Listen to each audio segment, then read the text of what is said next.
जिनेन्द्र वन्दितु सर्वसिद्धे धुवममलमणोवमं गदिं पते वोच्छामि समयपाहुण मिणमो सुध केवली भणिदम। पंच परमेष्ठी भगवान की जय हो। पुण्य पापाधिकार हम पढ़ रहे हैं, जिसके अंतर्गत आचार्य भगवान कुंद कुंद स्वामी महाराज दोनों प्रकार के कर्म, चाहे वे शुभ हों या अशुभ हों, दोनों संसार में भटकाने वाले हैं।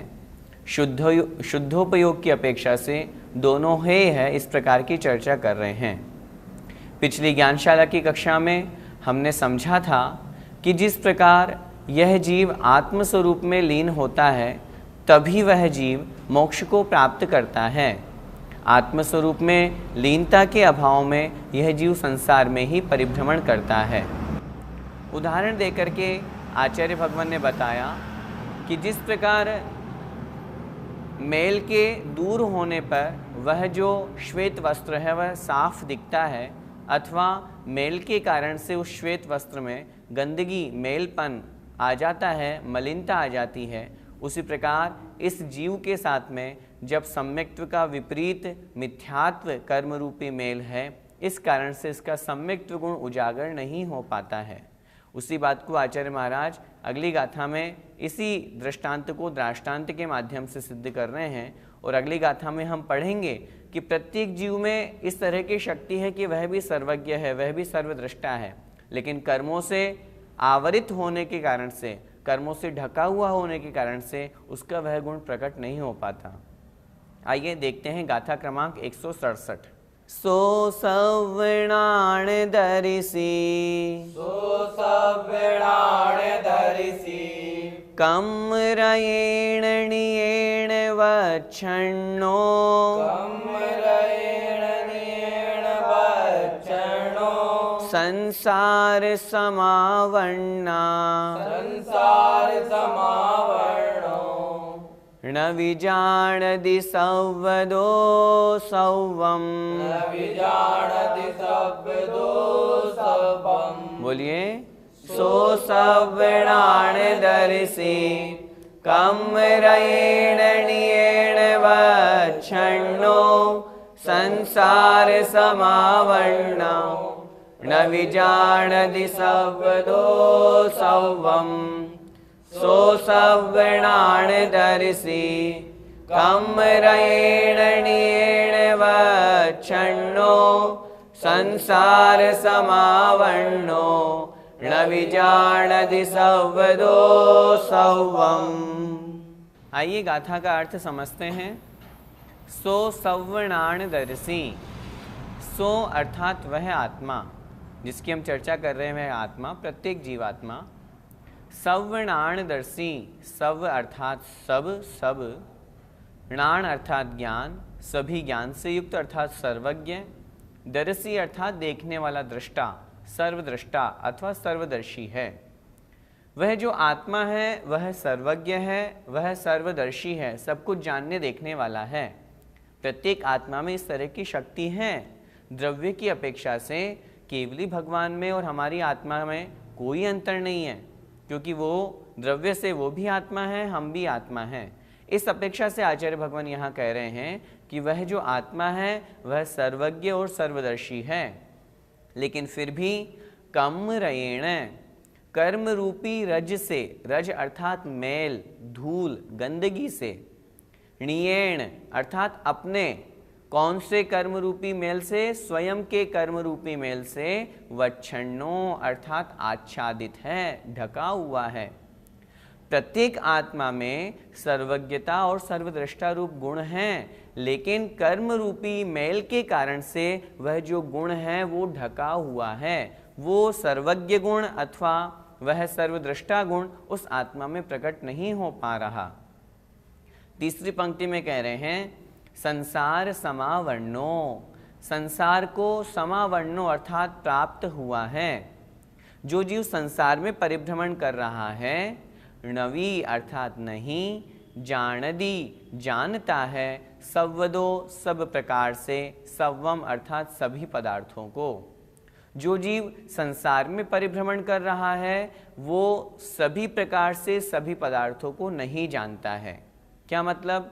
मतलब यह है कि जो आत्मस्वरूप को प्राप्त हो गए हैं, शुद्धोपयोग में लीन हैं, ऐसे मुनि महाराज जब केवल ज्ञान को प्राप्त कर लेते हैं तो वे तो केवल ज्ञानी बन गए, वे तो केवल दर्शी बन गए। लेकिन जो वहाँ तक नहीं पहुँच पाए हैं, अर्थात जो सर्वज्ञत्व गुण हैं, जो सर्वदृष्टत्व गुण हैं, उस पर कर्म रूपी मेल का जो आवरण डला हुआ है, 12वें गुण स्थान तक के सभी जीव इसीलिए छद्मस्त कहे जाते हैं। छद्म का अर्थ होता है ज्ञानावरण और दर्शनावरण, उसमें जो स्थित हों वे छद्मस्त कहलाते हैं। तो वहाँ तक के जो जीव हैं, इसी कारण से, किस कारण से? क्योंकि अभी ज्ञान और दर्शन के ऊपर कर्म का आवरण डला हुआ है, इसी कारण से वे सभी प्रकार से सभी पदार्थों को नहीं जान सकते हैं। इसलिए हमारा और आपका ज्ञान क्षायुक्षमिक ज्ञान कहा है। क्षायिक ज्ञान कब बनेगा? जब पूर्ण रूप से ज्ञानावरण कर्म का क्षय हो जाएगा। क्षायिक दर्शन कब प्राप्त होगा? जब दर्शनावरणी कर्म पूर्ण रूप से क्षय को प्राप्त हो जाएगा, उस समय हम सर्वज्ञ और सर्वदृष्टा बनेंगे।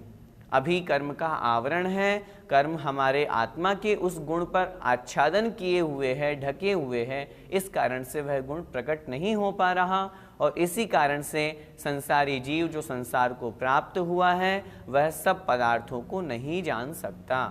आइए एक बार फिर से एक एक शब्द का अर्थ देखें गाथा का। सो अर्थात वह आत्मा, सव्वणाणदर्शी, सव्व अर्थात सभी, णाण अर्थात ज्ञान, सब समस्त ज्ञान अर्थात सर्वज्ञ, सव्वदर्शी अर्थात सब कुछ देखने वाला अर्थात सर्वदृष्टा अथवा सर्वदर्शी। वह आत्मा है लेकिन फिर भी कम रयेण णियेण, निज अर्थात स्वयं के कर्म रूपी रज से, वो कर्म किसी और का नहीं है, वो रागद्वेष रूपी जो भाव किया वो जीव ने स्वयं किया, उस निमित्त से उसने कर्मबंध स्वयं किया। इसलिए आचार्य महाराज ने यहाँ कहा स्वयं के अपने कर्म रूपी रज अर्थात मेल से वह आत्मा आच्छादित है, ढका हुआ है उसका वह ज्ञान गुण और दर्शन गुण। संसार समावरणो, संसार को जो प्राप्त हुआ है अर्थात संसार में जो भटक रहा है ऐसा वह अज्ञानी जीव, इसी कारण से सव्वदो सव्वम न विजानति, सभी प्रकार से सभी पदार्थों को नहीं जानता है। क्यों नहीं जानता? जैसे हम और आप हैं, अभी हमारे पास केवल ज्ञान प्राप्त नहीं हुआ, इस कारण से हमारा ज्ञान बहुत थोड़ा सा, हमारा क्षायुक्षमिक ज्ञान है। जब केवल ज्ञान की प्राप्ति हो जाएगी तो लोकालोक को, समस्त पदार्थों को युगपथ एक साथ एक समय में हम जान देख सकते हैं। तो हमारे पास वो शक्ति है, हमारी आत्मा में वह गुण प्रकट है, लेकिन अभी प्रकट क्यों नहीं है? वह गुण है लेकिन अभी प्रकट क्यों नहीं है? क्योंकि उसके ऊपर कर्म का आवरण लगा हुआ है। ऐसा हमें समझना चाहिए। आइए गाथा का भावार्थ समझते हैं। यह आत्मा स्वभाव से सर्वज्ञ और सर्वदर्शी है। यहाँ पर स्वभाव से सर्वज्ञ और सर्वदर्शी समझना है तो वो द्रव्य की अपेक्षा से समझना है। ऐसा नहीं है कि वास्तव में पूर्णतया अगर सर्वज्ञ सर्वदर्शी कहेंगे तो फिर हम जब हैं ही तो फिर बनने की क्या आवश्यकता है। इसलिए कहा है स्वभाव से, निश्चय नहीं की दृष्टि से, द्रव्य दृष्टि से यह सर्वज्ञ और सर्वदर्शी है, फिर भी वह अपने कर्म रूपी रज से अर्थात धूल से आच्छादित है, ढका हुआ है। अतः यह संसार को प्राप्त हुआ है, संसार में भटक रहा है।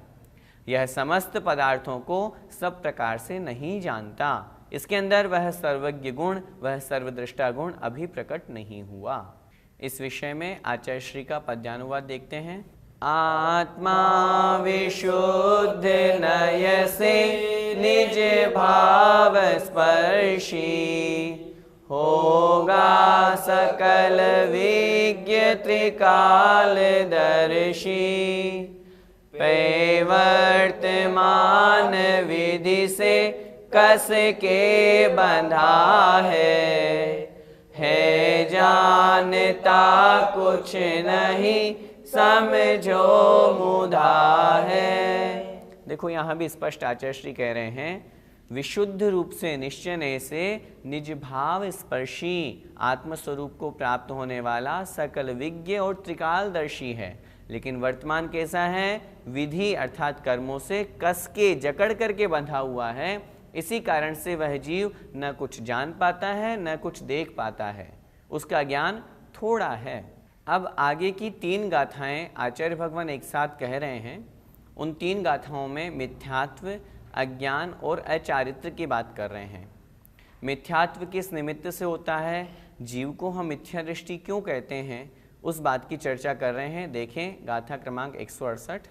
सम्मत परिनिबद्धम सम्मत्य परिनिबद्धम मिच्छत्तं जिणवरेहि परिकहिदम् मिच्छत्तं जिणवरेहि परिकहिदम् तस्सोदयेन जीवो तस्सोदयेन जीवो मिच्छादिठ्ठितिणादवो।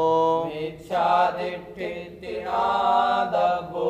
बोलिए, सम्मत परिनिबद्धम मिच्छत्तं जिणवरेहि परिकहिदम् तस्सोदयेन जीवो मिच्छादिठ्ठितिणादवो। सम्मत परिनिबद्धम मिच्छत्तं जिणवरेहि परिकहिदम् तस्सोदयेन जीवो मिच्छादिठ्ठितिणादवो। गाथा का अर्थ देखें। सम्मत परिनिबद्धम, सम्मत अर्थात सम्यक्त्व का, परिनिबद्धम अर्थात प्रतिबंधक, प्रतिबंधक अर्थात रोकने वाला, दबाने वाला। सम्यक्त्व को दबाने वाला, सम्यक्त्व को रोकने वाला कौन है? मिच्छत्तम, मिथ्यात्व है। ऐसा जिणवरे ही परिकहिदम, जिनेन्द्र भगवान के द्वारा परिकहिदम कहा गया है। ऐसा जिनेन्द्र भगवान ने कहा है कि सम्यक्त्व का प्रतिबंधक, सम्यक्त्व को रोकने वाला मिथ्यात्व है। जैसा कि हमने पूर्व गाथा में पढ़ा, जिस प्रकार उस जीव में, प्रत्येक आत्मा में सर्वज्ञ और सर्वद्रष्टा ये गुण विद्यमान हैं, लेकिन कर्म के आवरण के कारण से उसमें वे गुण प्रकट नहीं हो पा रहे हैं और वो सर्वज्ञ और सर्वद्रष्टा वर्तमान में नहीं है। संसारी जीव की हम बात कर रहे हैं। ठीक उसी प्रकार उसी बात को यहाँ आचार्य भगवान कह रहे हैं। सम्यक्त्व का जो प्रतिबंधक है, अर्थात जो सम्यक्त्व गुण जीव में है, वो जीव में सम्यक्त्व गुण का प्रतिबंधक या उस जीव को सम्यक्त्व गुण क्यों नहीं मिल पा रहा? क्योंकि उसका प्रतिबंधक जो है वो मिथ्यात्व उसके साथ में है। इसलिए आगे कह रहे हैं तस्सोदयेन जीवो, तस् उदयेन, उसके उदय से, उसके किसके उदय से? उस मिथ्यात्व के उदय से जीवो अर्थात जीव मिथ्यादिठ्ठि इति, मिथ्या दृष्टि है ऐसा अणादवो जानना चाहिए। उस मिथ्यात्व के उदय से वह जीव मिथ्या दृष्टि है ऐसा जानना चाहिए। कर्म के उदय से जीव की परिणति वैसी बन जाती है। इसीलिए आचार्य भगवान यहाँ पर कह रहे हैं आत्मा का गुण तो सम्यक्त्व है, लेकिन वो सम्यक्त्व प्रकट नहीं हो पा रहा किसी जीव के साथ में। उसका कारण है उसका प्रतिबंधक मिथ्यात्व जो कहा गया है, उसका उस जीव की उदय चल रहा है। उस मिथ्यात्व की उदय के कारण से वह जीव सम्यक्त्व को प्राप्त नहीं हो पा रहा है। इसलिए सम्यक्त्व गुण का प्रतिबंधक अथवा रोकने वाला मिथ्यात्व कहा गया है। एक बार फिर से गाथा का अर्थ देखें। सम्मत परिनिबद्धम, सम्यक्त्व का प्रतिबंधक, प्रतिबंधक से तात्पर्य रोकने वाला, प्रकट नहीं होने देने वाला। मिच्छत्तम मिथ्यात्व है। जिणवरे ही परिकहिदम, जिनेन्द्र भगवान के द्वारा इस प्रकार कहा गया है। इसलिए तस् उदयेन जीवो, उस मिथ्यात्व के उदय से वह जो जीव है वह मिच्छादिठ्ठि इति, मिथ्या दृष्टि है ऐसा अणादवो जानना चाहिए। उस मिथ्यात्व के उदय से उस जीव को हम मिथ्या दृष्टि कह देते हैं। वास्तव में जीव तो जीव है, उसमें सम्यक्त्व गुण हैं, लेकिन हमने उसको मिथ्या दृष्टि क्यों कहा? क्योंकि उसके मिथ्यात्व कर्म का उदय है। कर्म के उदय के कारण से उसका तत्वों के प्रति श्रद्धा नहीं होता। सम्यक्त्व और मिथ्यात्व की यहाँ पर हम जो बात कर रहे हैं वो इसी प्रकार समझनी चाहिए। जहाँ पर कर्णान्यों की अपेक्षा से समझें तो अनंतानुबंधी क्रोध, मान, माया, लोभ, मिथ्यात्व, सम्यक मिथ्यात्व और सम्यक प्रकृति, इन 7 प्रकृतियों का उपशम, क्षयोपशम अथवा क्षय होने पर जो 7 तत्वों के प्रति तत्व श्रद्धान प्रकट होता है, सच्चा श्रद्धान प्रकट होता है, वह सम्यक्त्व का लक्षण है। वो प्रकट नहीं हो पा रहा, इसका कारण है उस जीव के अभी मिथ्यात्व का उदय है, और इसी कारण से उस जीव को मिथ्या दृष्टि कहा गया है। गाथा का भावार्थ देखें। सम्यक्त्व का प्रतिबंधक अर्थात रोकने वाला मिथ्यात्व है, यह जिनेन्द्र देव ने कहा है। उसके उदय से जीव मिथ्या दृष्टि होता है, ऐसा जानना चाहिए। गाथा सरल है, इसलिए इसमें विशेष समझाने लायक नहीं है। आइए हम इस गाथा का आगे पद्यानुवाद पढ़ते हैं। सम्यक्त्व का यदि रहा जग में विरोधी, मिथ्यात्व है कह रहे जिन धार बोधी। मिथ्यात्व के उदय से यह जीव होता, मोही कुदृष्टि दुख से दिन रैन रोता। अंतिम पंक्ति में आचार्य श्री कह रहे हैं, मिथ्यात्व के उदय से यह जीव कैसा होता है? मोही होता है। कुदृष्टि अर्थात मिथ्या, खोटी दृष्टि वाला, खोटे श्रद्धान वाला होता है, और दुख से व्याकुल होकर के दिन रात रोता रहता है। हम इस गाथा को पढ़ रहे हैं, हमें यह भी समझना है यदि हमारे जीवन में मिथ्यात्व है तो हमें उसे निकालना है। मिथ्यात्व कर्म का उदय है, हमें उसे फेंकना है, उसको क्षमन करना है, उसका हमें क्षय करना है, सम्यक्त्व गुण को प्राप्त करना है, जिससे हम सुख को प्राप्त कर सकें। अब आगे इसी गाथा के बाद में आचार्य भगवान अज्ञान की बात कर रहे हैं। अज्ञान के कारण से यह जीव ज्ञान प्राप्त नहीं कर पाता। जैसे मिथ्यात्व के कारण से सम्यक्त्व प्राप्त नहीं हो पाया, उसी प्रकार अज्ञान के कारण से ज्ञान प्राप्त नहीं कर पाया। देखें अगली गाथा। णाणस्य परिनिबद्धम् प्राणस्य परिनिबद्धम् अर्णाणं जिणवरेहि परिकहिदम् अर्णाणं जिणवरेहि तस्सोदयेन जीवो तस्सोदयेन जीवो अर्णाणि होदिणादव्वो अर्णाणि होदिणादव्वो। बोलिए। प्राणस्य परिनिबद्धम् अर्णाणं जिणवरेहि परिकहिदम् तस्सोदयेन जीवो अर्णाणि होदिणादव्वो। णाणस्य परिनिबद्धम् अर्णाणं जिणवरेहि परिकहिदम् तस्सोदयेन जीवो अर्णाणि होदिणादव्वो। गाथा का अर्थ देखते हैं। णाणस्य परिनिबद्धम्, णाणस्य अर्थात ज्ञान का, परिनिबद्धम अर्थात प्रतिबंधक, प्रतिबंधक अर्थात रोकने वाला, ज्ञान को प्रकट नहीं होने देने वाला। अर्णाणम अज्ञान है, ऐसा जिणवरेहि जिनेन्द्र भगवान ने परिकहिदम कहा है। जिनेन्द्र भगवान के द्वारा ऐसा कहा गया है कि अज्ञान जो है वो ज्ञान का प्रतिबंधक है। अज्ञान के कारण से ज्ञान नहीं हो पाता है।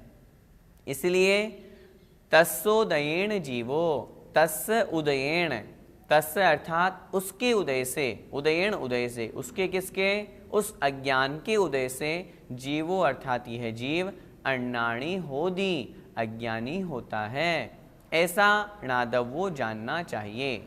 उस अज्ञान के उदय से यह जीव अज्ञानी होता है, ऐसा जानना चाहिए। स्पष्ट सी बात है, गाथा सरल है। जब तक क्षायिक ज्ञान, केवल ज्ञान प्राप्त नहीं होगा तब तक यह जीव अज्ञानी कहलाएगा।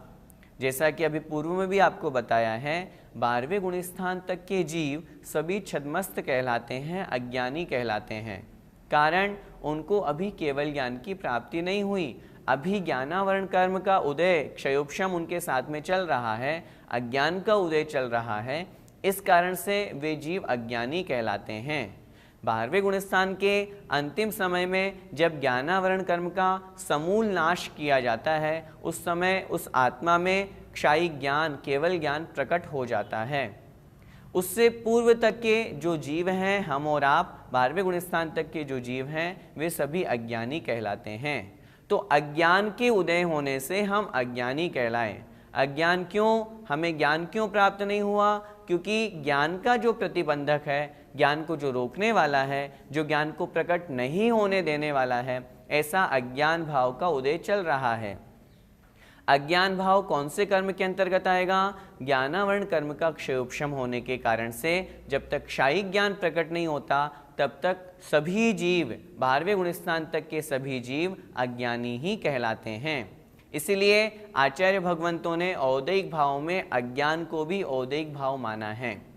ज्ञान प्रकट नहीं होने की अपेक्षा से, ज्ञानावरण कर्म आदि रहने के कारण से उस जीव के साथ में वहाँ तक अज्ञान जुड़ा हुआ है। जब अज्ञान का, ज्ञानावरण कर्म का समूल नाश हुआ, वह ज्ञान प्रकट हुआ, तब केवल ज्ञान प्रकट होता है। आइए गाथा का भावार्थ देखें। ज्ञान का प्रतिबंधक अर्थात ज्ञान को रोकने वाला अज्ञान है, ऐसा जिनेंद्र देव ने कहा है।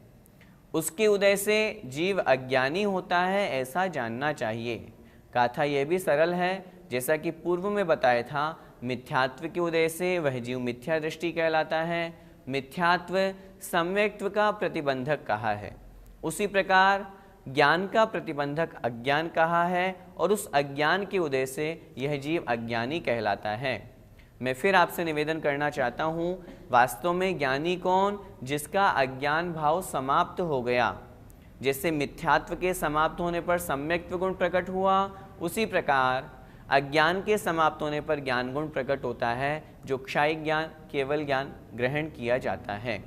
इसी क्रम में आचार्य महाराज अगली गाथा जो चारित्र की अपेक्षा से कह रहे हैं कि चारित्र क्यों प्रकट नहीं हो पाता, उसका प्रतिबंधक कौन है, और जब तक वह प्रतिबंधक जो दोष है, उसको जो रोकने वाला दोष है, वो तब तक रहेगा, तब तक वह जीव अचारित्री कहलाता है। इस गाथा का, अज्ञान वाली गाथा का पद्यानुवाद देखें। आलोक का तम विरोधक जो बताया, अज्ञान ज्ञान गुण का जिन देव गाया, अज्ञान के उदय में यह जीव होता, कर्तव्य मूढ़ फिरता भव बीच रोता। आइए अगली गाथा हम देखें, जिसमें चारित्र की चर्चा की है।